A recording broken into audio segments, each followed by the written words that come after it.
वो तमाम तंजीमें जिनके जिम्मेदारान यहाँ हाजिर हैं और माए बहनें और साथियों, 12 नवंबर के बाद जो वाकया मामूली सी तशद्दुद में पेश आया, जिसके बाद हजारों लोग मुतासिर हुए। हजारों इसलिए बोल रही हूँ कि लोग 60 से ज्यादा लोग जेल में थे, लेकिन मुतासिर होने वाले मालेगांव शहर के सारे सियासी समाजी लोग थे। कुछ लोग डर कर चले गए, जो बचे थे उनको डराने की कोशिश की गई। ये 12 नवंबर के बाद ऐसे हालात बना दिए गए कि किसी तरह का भी तहरीकी जमहूरी तरीके से अपनी इजहार ख्याल करने की हिम्मत मालेगांव शहर में ना हो, ऐसी कोशिश की गई थी। और पुलिस वाले, शासन प्रशासन ये समझता था कि उन्होंने लीडरान के साथ साथ मालेगांव शहर के मर्दों को भी चूड़ी पहना दी है। तो आज मैं शासन प्रशासन को ये बताना चाहती हूँ कि चूड़ी पहनने वाली खवातीन यहाँ आई है, जो मर्दों की तरह तुम्हारा मुकाबला कर रही है। अभी तुम जिनको चूड़ी पहनाने की बात करते थे, उनकी हिम्मत तो तुमने देखी ही नहीं। जो चूड़ी पहन के आई है उनका मुकाबला करो। ये समझ लो, निहाल साहब हमेशा कहा करते थे कि मेरे शहर की औरतें शेरनी है, शेरनी। मैंने हमेशा ये बात की है। अभी सिर्फ औरतों का तुमने गुस्सा देखा है, अगर मर्द अपने खुद पर आ जाए तो काहे के दादा वादा, कोई पोता होता नहीं है यहाँ। अगर कोई दादा है तो उसके भी बाप मालेगांव शहर में सब मौजूद है। ये तो माँ को ही देखे हाथ में। हर वक्त ये बात होती है कि आउटर के एमएलए ने ये पुलिस वालों को डरा दिया, वो खड़ा हुआ, पुलिस वाले ऐसा कर रहे हैं, वैसा कर रहे हैं। एक बात बताइए, ऐसे कौन से सुरखाब के पर लग गए हैं आउटर के एमएलए को कि वो हर चीज अपनी बनवा लेता है। मुझे एक वर्कर बोलने लगा कि आउटर का एमएलए हर चीज में मुदाखलत करता है, सेंट्रल के क्यों नहीं? मैंने कहा ये उनका जर्फ। अब ये समझने की बात आपकी है कि एक एमएलए इतनी ताकत रखता है कि जो जैसा अतर हुसैन अशरफी चाचा ने कहा कि इतना जर्फ, इतनी ताकत वो रखता है कि अगर खाकी वालों ने खाकी को अपना मजहब बताया, वो बता के कसम खाया, उसके बावजूद उसकी ताकत, उसकी पावर के आगे वो झुक जाते हैं। तो ऐसी ताकत हमारे पास क्यों नहीं है? फिर हम क्यों ना बोले कि हम सियासी नाअहली, सियासी नुमाइंदगी की कमजोरी के शिकार। अगर हम सिर्फ पुलिस के ऊपर दोष देते हैं तो हम भी खाती है कि हम पुलिस पर दबाव डालने के लिए नाकाम रहे। ऐसा नहीं है कि बीजेपी, शिवसेना, उस वक्त की शिवसेना अब तो टुकड़ों में बढ़ गई, वो इक़्तिदार में पहली बार आई है। 1996 में भी शिवसेना बीजेपी इक़्तिदार में थी, उस वक्त भी पुलिस थी। ऐसे ही मिनिस्टर वक्ती तौर पे दादा बन गए थे, लेकिन साथी निहाल अहमद यहाँ थे जो खाकी को याद दिलाते थे कि तुम्हारे क्या फराज है, तुमको क्या करना है। अगर वो अपनी राह से हटती थी पुलिस तो उनकी मरम्मत की साथी निहाल अहमद साहब करते थे। ऐसी मरम्मत करने की ताकत तुम्हारी क्यों नहीं है? क्यों 60 लोग जेल में रहते हैं, तुम जवाब नहीं दे पाते?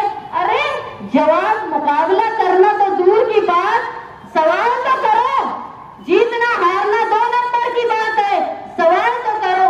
मसलहत सही है, मसलहत उस वक्त की जाती है जब हालात खराब होने का डर हो। जब हालात ही खराब हो गए तो काहे की मसलहत?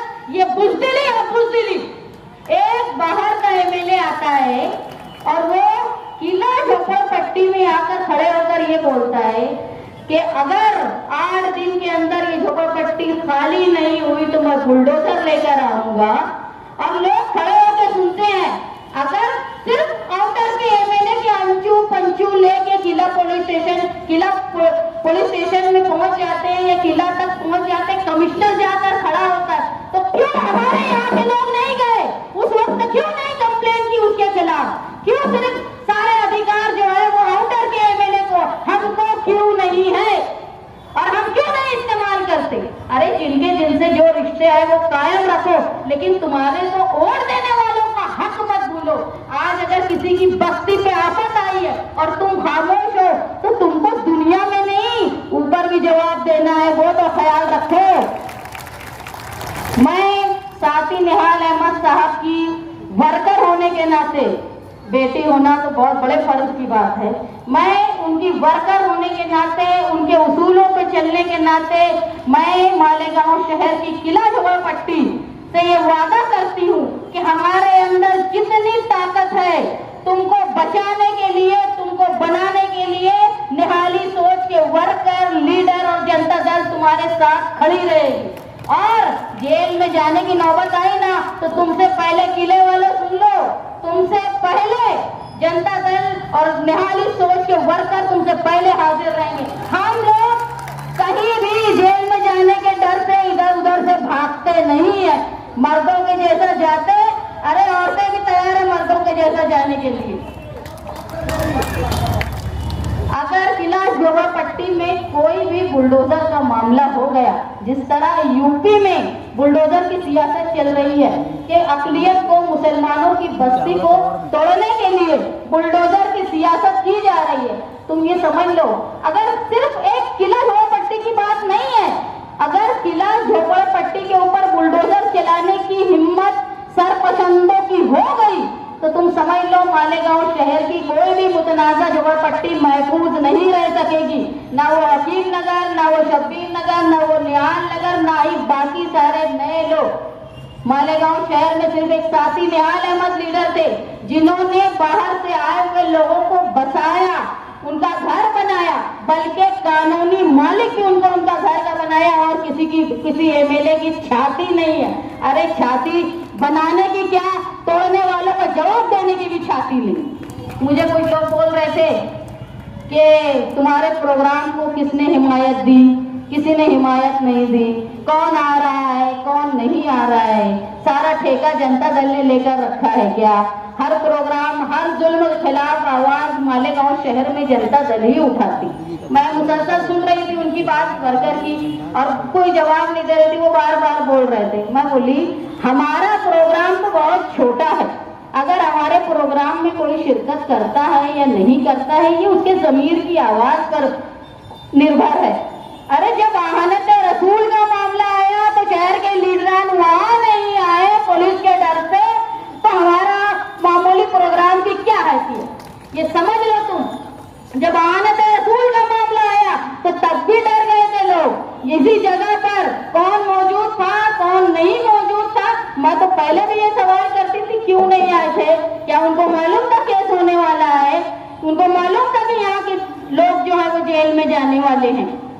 यहाँ हमारा जो धरना है वो फिरका परस्ती के खिलाफ, किला झोपड़पट्टी में जो हिम्मत की गई बाहर के लोगों के, उनके खिलाफ, मालेगांव शहर में एमएसडी कॉलेज में जो वाकया हुआ उसके खिलाफ, मालेगांव शहर में रमजानुल मुबारक के वक्त एक लीडर की औलाद सरपसंदों को लाती है, मस्जिदों के सामने डीजे बजाती है, गाना गाती है, ढोल बजाती है और हम मसलहत से खामोश रहते हैं। उसका जवाब देने के साथ साथ जो हिंदुस्तान में दस्तूर में हमसे आजादी के वक्त मुसलमानों से और तमाम मजहब से ये वादा किया गया था कि तुम हिंदुस्तान में रहने वाले अगर अपनी जात के मुताबिक ही आप लोग अपनी शादी, ब्याह, तलाक, ये सारे हिस्से बांटे के सारे फैसले जो है वो शरई तौर पे हमारा फैसला होगा।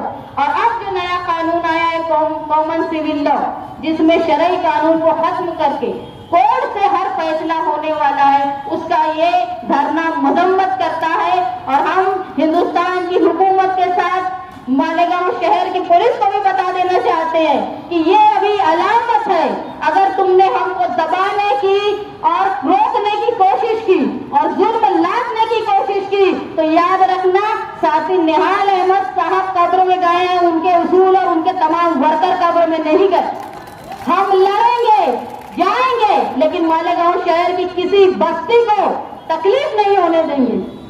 तुम अगर बुलडोजर की सियासत करते हो, खिलाफ में बोलते हो और कोई जवाब नहीं देता, अगर पुलिस अपने देखने का नजरिया दो आंखों से रखती है, जो मालेगांव सेंट्रल को अलग आंख से देखती है, मालेगांव आउटर को अलग आंख से देखती है, तो हम वो आंख को निहाली अंदाज में, जमहूरी अंदाज में, वो जानिबदारी वाली आंख को जनता दल निहाली अंदाज में खोने की ताकत भी रखती है। ये याद रखे, हुकूमत किसी की भी हो, राज सिर्फ दस्तूर का रहेगा।